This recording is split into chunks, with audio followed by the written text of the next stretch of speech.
Isa na naman magandang araw para matuto. Welcome back sa YouTube channel natin. Ako po, si Architect Ed. Sa episode na ito, basagin natin at tibagin ang mga maling idea ng mga Pilipino sa pagtatayo ng bahay. Check this out. Isa na namang magandang araw para matuto. Welcome back sa YouTube or sa Facebook page.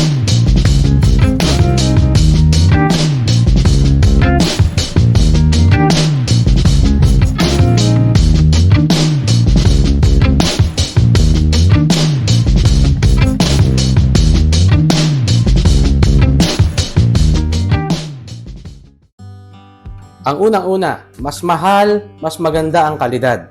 Maling ideya yan. Maraming Pilipino naniniwala na ang mahal na materyales o serbisyo ay palaging mas maganda ang kalidad.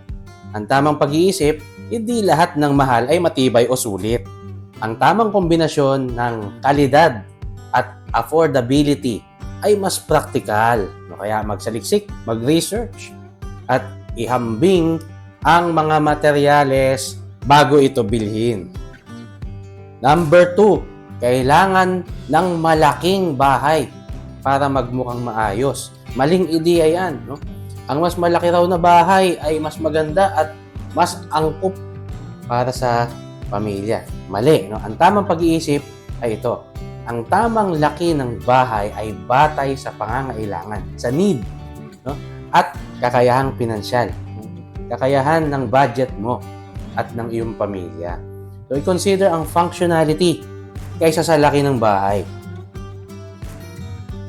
Pangatlo, mas okay doon sa pinakamurang kontraktor o manggagawa. Sabi nila, yung daw pagkuha ng pinakamurang manggagawa o labor ay makakatipid. Maling idea. Ang tamang pag-iisip ay ang sobrang pagtitipid sa labor ay maaaring magdulot ng mababang quality, mababang kalidad ng trabaho at dagdag na gastos sa pag-aayos sa mga maling ginawa. In the future, marami kang i-repair. Kaya piliin yung mahusay. May magandang track record. Hindi yung basta-basta na lang na kukuha tayo ng magagawa kasi wala siyang ginagawa. Number 4, pwede nang hindi kumuha ng building permits. Maling idea, no? Sabi nila, para makatipid daw, laktawan mo na yung proseso na yan, huwag ka nang kumuha ng building permit. No? Ang tamang pag-iisip ay ito.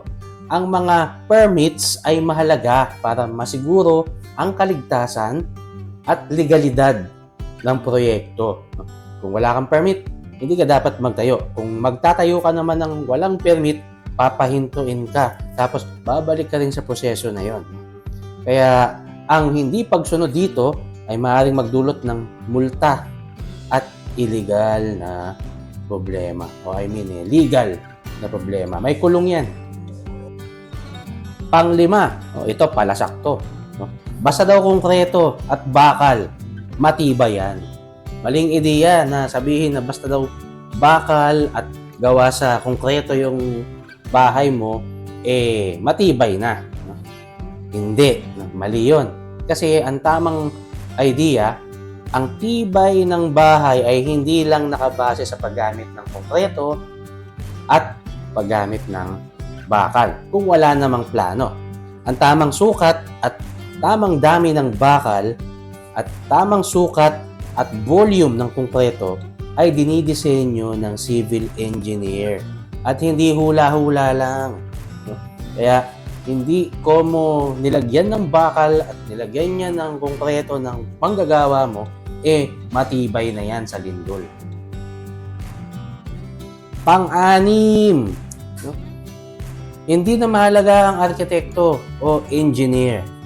Maling ideya na mas mura daw kung hindi ka kukuha ng professional para sa mga plano. Mali yan. Ang tamang pag-iisip ay ang mga arkitekto at engineer ay mahalaga para matiyak na maayos ang disenyo, matibay ang istruktura ng bahay mo. At isa pa, makakapasok talaga sa kung ano yung budget mo. Yung pagkuha ng arkitekto at engineers ay isang long-term investment. Hindi ka magkakamali. You'll never go wrong. Pang-pito, basta may bubong, sapat na. Basta mabubungan na yan, ayos na yan. Mali yan. Ang pagtatayo ng bahay ay minsan limitado lamang sa mga basic na pangangailangan, sabi nila. Basta may bubong na, pwede na yan. Mali. Unsafe. Ang tamang pag-iisip ay magplano para sa durability at efficiency. Tulad ng tamang ventilation, tamang lighting o natural lighting, at future expansions. Huwag mong madaliin. Kung hindi pa pwedeng tirahan, huwag mo munang tirahan. Maglaan ng panahon para sa kalidad o quality ng bahay. Pangwalo, makakatipid daw kung gagawin mo na lahat ng DIY. Mag-DIY ka na lang. Sabi nila, mas mura daw kung ikaw na mismo ang gagawa ng karamihan sa trabaho. Mali. Ang tamang pag-iisip ay ang DIY ay hindi laging praktikal. Lalo na kung hindi ka naman marunong, kung kulang ang kaalaman mo at ang skills mo at kulang ka sa gamit, kulang ka sa tamang kagamitan. Maaari itong magresulta sa mga maling gawa na mas magastos ayusin. Ikaw kasi pang-siyam. Sabi nila, okay na yung diskarte ni Kuya o ni Mang Boy. Sapat na yun. Ibig sabihin, yung mga manggagawa na wala namang skill, o kaya yung ipagkakatiwala mo na talaga sa mga manggagawa, wala nang lisensyadong mga professional. Sabi nila, yun daw mga skilled na pero hindi naman lisensyadong manggagawa o professional, ay sapat na para sa mga komplikado na proyekto. Mali yan. Ang tamang pag-iisip, bagamat magaling ang ilan, matagal na sa construction, mas mabuting magtiwala sa lisensyado at profesional na mga manggagawa o disenyador. Para sa ganun, maiwasan mo ang hindi ligtas na mga gawa, lalo na sa mga electrical. Huwag mong ipagkatiwala yan kay electrician lang na wala namang certificate. At ang pang-sampu, na maling ideya ay hindi daw mahalaga ang maintenance basta matapos yung bahay. Maling ideya yan, sasabihin mo pagkatapos ng construction, okay na yan, hindi na kailangan ang regular na maintenance. Mali. Ang tamang pag-iisip, ang tamang maintenance ay mahalaga upang mapanatili ang tibay ng bahay at maiwasan ang mga malaking gastos sa hinaharap. At ngayong napag-usapan natin lahat ng yan, huwag kayong malungkot. Hindi ako galit. Nagpapaliwanag lang. So yan, pwede nating maiwasan ang maraming di kinakailangang sakit ng ulo at gastos kung iiwasan natin yung 10 na yan. Yung 10 maling idea na yan o paniniwala na yan ng mga Pinoy sa pagtatayo ng bahay. So, para maging safe, gawin mo yung kabaliktaran ng 10 na yan. Ikaw na lang mag-isa-isa, Napanood mo naman Okay, so maraming salamat po sa inyong patuloy na pagtangkilik sa ating mga content dito sa YouTube at sa Facebook.